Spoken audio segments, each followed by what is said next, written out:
Perkenalkan, nama saya Tania Salsabila dari kelas 5B Manajemen, Prodi Pendidikan Ekonomi, Fakultas Tarbiyah dan Keguruan, Universitas Islam Negeri Sultan Syarif Kelas Riau.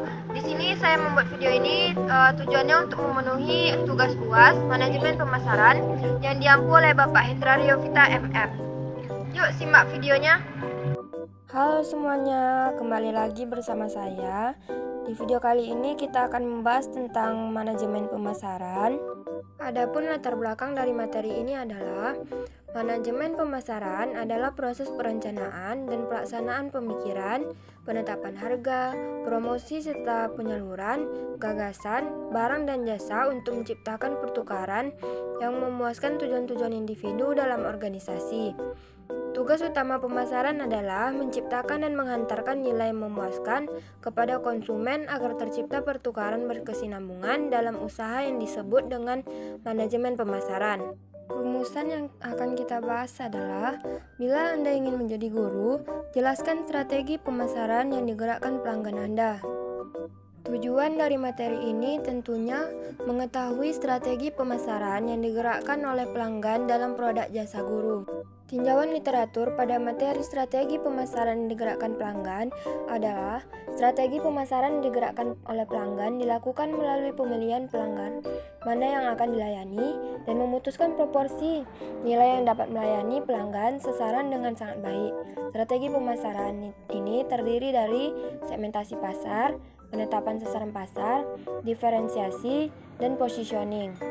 Segmentasi adalah usaha untuk membagi pasar ke dalam kelompok-kelompok yang dapat dibedakan satu sama lain dalam hal kebutuhan, karakteristik, atau perilaku yang mungkin akan memerlukan produk-produk dan strategi pemasaran tertentu untuk menjangkaunya.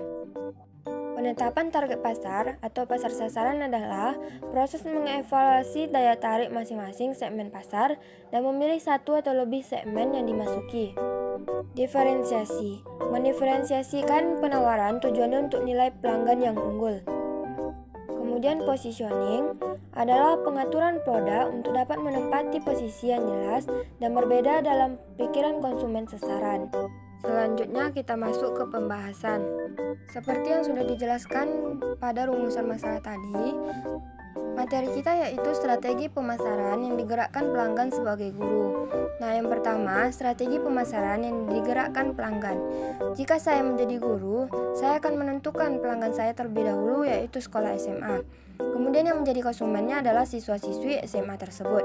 Strategi pemasaran yang digerakkan oleh pelanggan ini maksudnya seperti guru memilih sekolah mana yang akan diajarnya sesuai dengan kemampuan, kualitas diri yang dia miliki. Tentunya sebelum memilih sekolah tersebut sudah menentukan strategi dalam memilihnya, seperti melakukan segmentasi pasar, penetapan sasaran pasar, diferensiasi, dan positioning. Kemudian yang kedua, segmentasi pasar sebagai guru. Jika saya menjadi guru, segmentasi pasar ini maksudnya seperti saya akan mencari dan melihat sekolah mana yang membutuhkan guru ekonomi atau sekolah mana yang kekurangan guru ekonomi. Tentunya karena saya lulusan S1 Pendidikan Ekonomi, saya akan memilih sekolah SMA baik itu negeri maupun swasta. Dalam menentukan segmentasi pasar, ini saya akan menetapkan segmentasi pasar dari sudut pandang geografis, yang mana maksudnya saya akan memilih sekolah SMA di kawasan perkotaan dikarenakan lokasinya yang strategis, mudah dijangkau, dan mudah mencari transportasi untuk ke sekolah tersebut. Jika dari sudut pandang demografis, dari umur tentunya jika mengajar di SMA umur siswanya rata-rata 15-18 tahun. Dan jenis kelaminnya laki-laki dan perempuan. Penetapan target pasar. Jika saya menjadi guru, target pasar saya ini tentunya karena saya lulusan S1 Pendidikan Ekonomi, saya akan memilih sekolah SMA, baik itu negeri maupun swasta untuk mengajar di sana. Kemudian diferensiasi.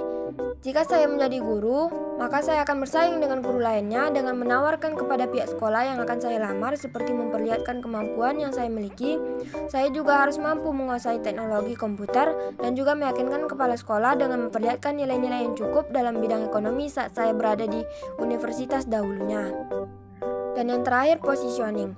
Jika saya menjadi guru, positioning saya ini maksudnya seperti guru harus tahu posisi dia di sekolah sebagai guru apa. Tentunya karena saya S1 Pendidikan Ekonomi, saya akan mengajar mata pelajaran ekonomi kepada siswa.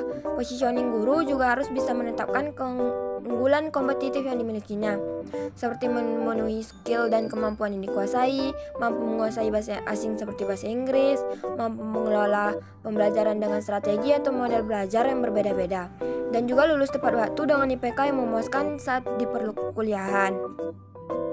Nah, itulah pembahasan yang dapat kita bahas pada materi kali ini.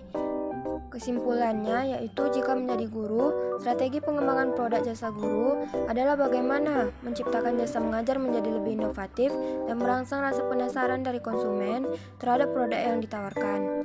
Artinya, jika menjadi guru nantinya harus mampu menjadi guru yang profesional dalam bidang studi ekonomi dan memiliki penilaian tersendiri bagi konsumen. Sehingga sekolah-sekolah SMA itu selalu menanti inovasi apa yang akan ditawarkan kepada mereka sebagai bentuk partisipasi dalam mengembangkan sekolah. Saran saya di sini adalah keinginan setiap guru yaitu mendapat keuntungan dan sanggup mempertahankan produknya di tengah persaingan perjuangan yang ketat. Kegiatan pemasaran merupakan salah satu solusi untuk pencapaian keinginan guru tersebut. Dengan menentukan manajemen pemasaran profesional dan taktik yang sempurna dalam menjalankan aktivitas tersebut, maka keinginan mendapat keuntungan dan mempertahankan kelangsungan perusahaan sanggup terlaksana sesuai harapan. Jadi, tempatkanlah manajemen pemasaran tersebut sebagai aktivitas penting di dalam persaingan demi mencapai tujuan usaha. Ada sedikit motivasi dari saya. Jika hampir ingin menyerah karena keadaan, ingatlah kata-kata ini. Lelahmu tidak seberapa dengan lelah orang tuamu. Tetap semangat dan ingat selalu bahwa orang tua lebih lelah daripada kita. Thank you, see you in the next video and bye-bye. Semoga video kali ini bermanfaat bagi kita semua. See you in the next video. Assalamualaikum warahmatullahi wabarakatuh.